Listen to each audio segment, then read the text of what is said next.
The Thing, Dabarkads, Kenneth Medrano, may matinding pagsubok na pinagdadaanan ngayon. Humihingi ngayon ng tulong pinansyal at panalangin ang That's My Bay 2015 Grand Winner ng Eat Bulaga na si Kenneth Medrano matapos ma-diagnose na meron siyang testicular cancer.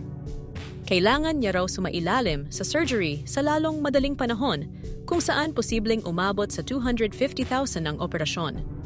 Ayon nga sa kanyang post sa Instagram, "Hi IG family, kamusta po kayo?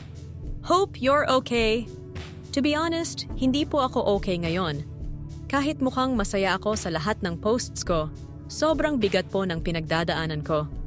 I was recently diagnosed with testicular cancer, right testicle, and I need to undergo urgent surgery next week to prevent it from spreading. The total hospital cost is around 250,000. And hindi ko po ito kayang makover mag-isa.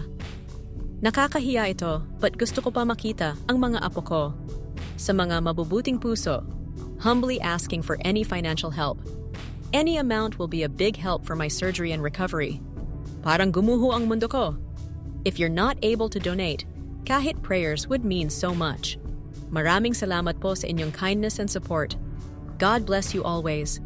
Si Kenneth Medrano nga po ay isa na ngayong sales executive sa isang kilalang automotive company.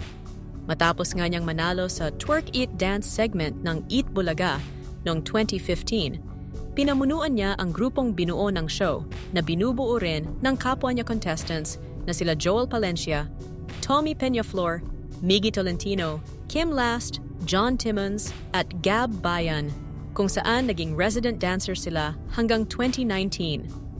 Nagkaroon din sila ng sariling TV shows na may pamagat na Trops, kung saan kasama nila ang dating Dabarkads din na si Taki Saito.